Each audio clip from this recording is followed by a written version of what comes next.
जीवन के चौथे पन में एक दिन महाराज के मन में ग्लानि हुई। किस बात को ग्लानि हुई? कि मेरे घर में मेरा कोई पुत्र नहीं है। जैसे ग्लानि भई, महाराज रानियों के पास नहीं गए, मंत्रियों के पास नहीं गए, कहां गए? गुरु जी के पास गए। कहां गए? गुरु जी के पास। गोस्वामी जी कहते हैं गुरु जी के पास जाकर महाराज निज दुख सुख सब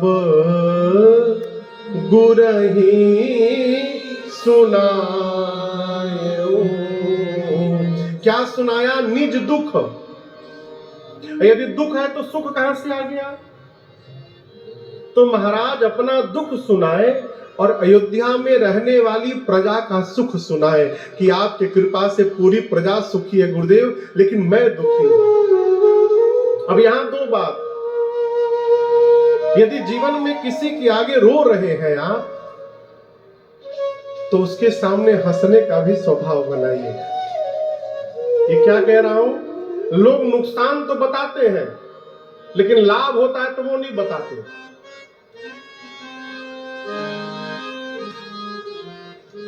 एक व्यक्ति को मैं जानता हूं, जब उनके पास 5 ट्रक था, 5, तब वो मेरे महाराज जी से बोले थे कि मैं महाराज जी कथा कराना चाहता हूं। 5 ट्रक था तब। आज उनके पास 250 ट्रक है, लेकिन आज तक वो कथा नहीं करा पाए। कहे जब महाराज जी पूछते कहा हो कथवा कब हुई? महाराज जी परसों एक से ट्रक लड़ गया हमारे। जब मिलते थे खाली नुकसान बताते थे। अच्छी बात है, बताना चाहिए, लेकिन जीवन में कभी लाभ हो तो वो भी बताना चाहिए। यहाँ दर्शन करिए, महाराज ने अपना दुख सुनाया, लेकिन साथ ही साथ प्रजा का सुख भी सुनाया। निज दुख सुख सबको रही सुनाया। और गुरु जी को क्यों सुनाए? बेटा नहीं हो रहा है, वैद्य के पास जाना चाहिए, डॉक्टर के पास। गुरु जी के पास काहे गए? गुरु जी के पास इसलिए नहीं गए कि गुरु जी के आशीर्वाद से बेटा हो जाएगा। महाराज अपना दुख बताने के लिए गए। इस बात को समझिएगा। किसी के दर्शन करने से आपका काम नहीं बनने वाला है। आप मेरे पास कथा सुनने आए हैं, कमरे में आएंगे, महाराज जी से दर्शन कर लेंगे तो हमारी काम बन जाएगा, ये आपका भ्रम है। हम ही वही है जो आप हैं।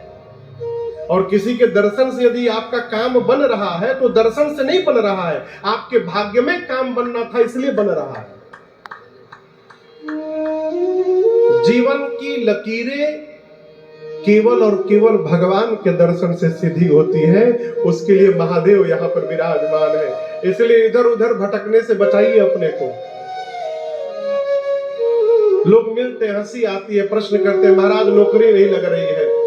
हम कहां से लगवा दे भाई नौकरी? अरे हद तो तब हो गया। एक माई आई, बोली महाराज पेट में बहुत दर्द है। अरे डॉक्टर को दिखाओ, हम क्या कर देंगे? तो फूंक दीजिए। माई बोली फूंक दीजिए। हमने फूंक दे, ठीक हो जाएगा। इस सब भ्रम से बाहर निकलिए। जीवन में अपना सुख और दुख उसी के सन्मुख व्यक्त करना चाहिए जो मनुष्य सदैव आपके मंगल का चिंतन करता हो। उसी के सामने हंसना चाहिए, उसी के सामने रोना चाहिए। हर जगह नहीं रोना चाहिए। कई लोग जहां जहां मिला वही बुलका चुआने लगते हैं। खाली पूछ दीजिए और कैसे आप? बहुत कष्ट है महाराज। कष्ट काटेंगे क्या आपके? काहे रो रहे हैं? क्या रो रहे हैं? देखिए, आप जब सबके सामने रोइएगा ना, सामने वाला सामने तो दुखी होगा, लेकिन भीतर भीतर गदगद होगा। बहुत उड़ रहे थे, अब पता चल रहा। और जब आप सबके सामने हंसीएगा ना, तो सामने वाला मुस्कुराएगा तो, लेकिन भीतर भीतर जलेगा, ये इतने प्रसन्न क्यों है? आज का आदमी अपने दुख से जितना नहीं दुखी है, वो आपके सुख से उतना अधिक दुखी है। इसलिए उदासीन नित रही है गोसाई। न सबके सामने हंसना है, न सबके सामने रोना है। महाराज गुरु जी के सामने जाकर रोए, कहे गुरुदेव चौथे पन में आ गए, मेरे बाद मेरे पितरों को जल कौन देगा? गुरुदेव ने कहा, राजन धैर्य रखिए, आप एक पुत्र के लिए रो रहे हैं, मैं कह रहा हूं आपको एक नहीं, आपको 4 पुत्र होने वाले हैं। कितने पुत्र? गुरु जी ने रचना बनाई पुत्र कामेष्टि यज्ञ की और श्रृंगी ऋषि को बुलाया गया, यज्ञ प्रारंभ हुआ। पुत्र होगा कौन कहा था? गुरु जी ने। तो ये संकल्प गुरु जी का है, इसलिए दर्शन करिए, यज्ञ में दशरथ जी आहुति नहीं दे रहे हैं। कौन दे रहा है? गुरु जी। भगते सहित मुनि आहुति दे, भगते सहित मुनि आहुति दे, प्रगटे अग्नि चरु कर दे, प्रगटे बुलाया। जो वशिष्ठ कछु, जो वशिष्ठ कछु हृदय विचारा, सकल काज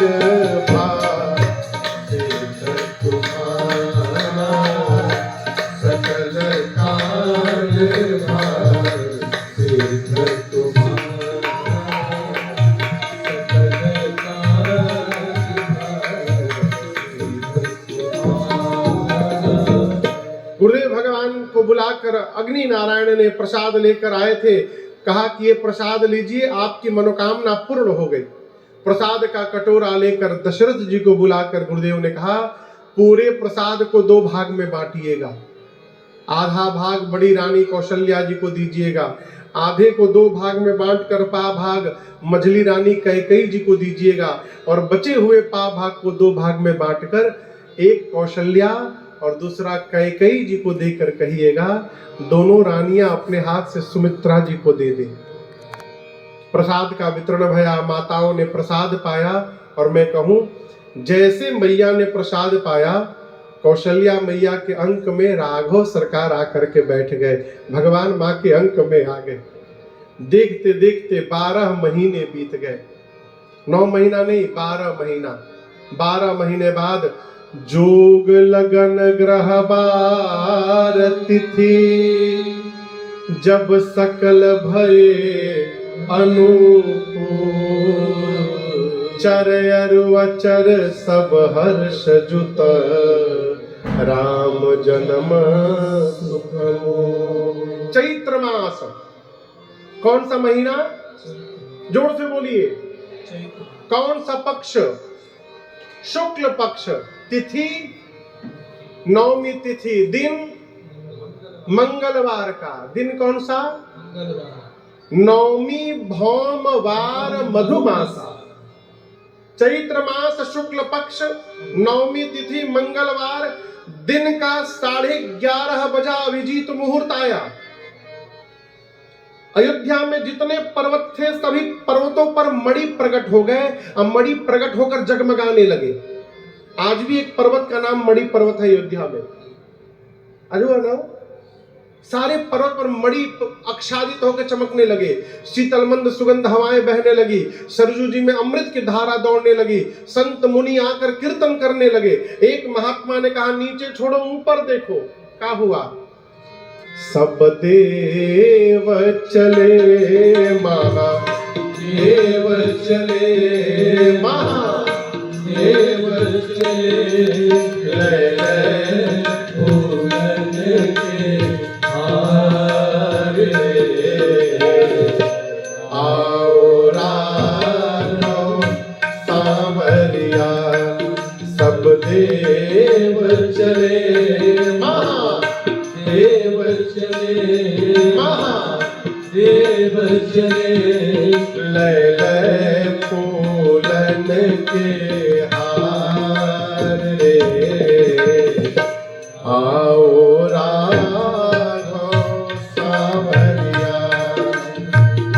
शिव शंकर ने आगे बढ़ कर अपना डमरू बजा,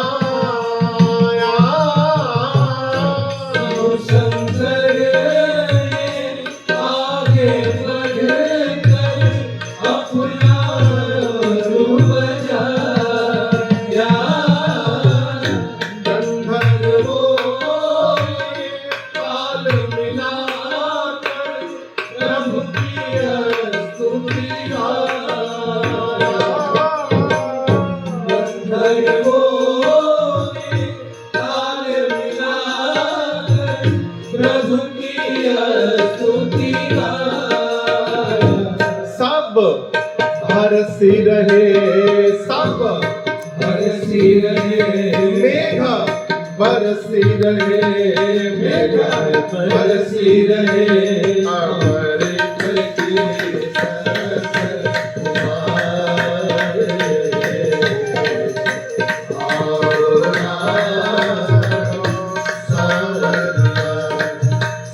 देव चले महादेव चले, महादेव चले, लय लय फूलन के हार रे,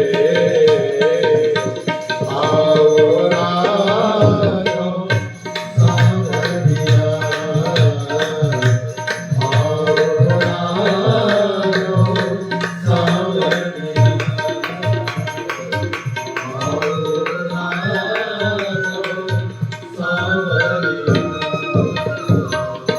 देवताएं आकर स्तुति किए जैसे 12 बजा दिन का।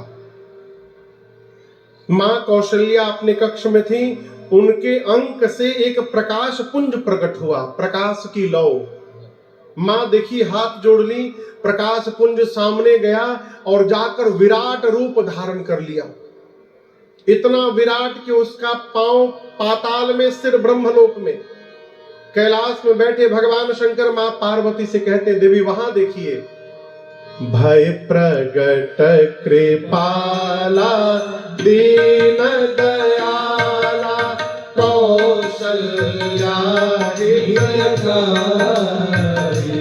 हर्षित महतारी मुनि मनहारी, अरे अद्भुत रूप निहारी, लोचन अभिरामा तन घन श्यामा, निज आयुध भुज चारि, भूषण बनमाला नयन विशाला, शोभा सिंधु धरारि, कह जोड़ी कर जोड़ी स्तुति तोरी, ये विधि करऊं अनंत, माया गुण ज्ञानातीत अमाना, वेद पुराण करुणा सुख सागर सब गुण आगर, जे गावै सुधि संसा, सो मम हित लागी जन अनुरागी, भयउ प्रगट श्री कंसा, ब्रह्मांड निकाया निरमित माया, अब रोम रोम प्रतिवेद कहे, मम उर शोभासी यह उपहासी, सुनत जीवमति फिर उपजा जब जाना प्रभु मुस्काना, चरित बहुत विधि कीन चले, कही कथा सुहाए मातु बुझाए, जय प्रकार सुत प्रेम लगे, माता पुनि बोली सोमति डोली, अब तजहु तात की जय शिशु लीला अति प्रिय शीला, यह सुख परम अनु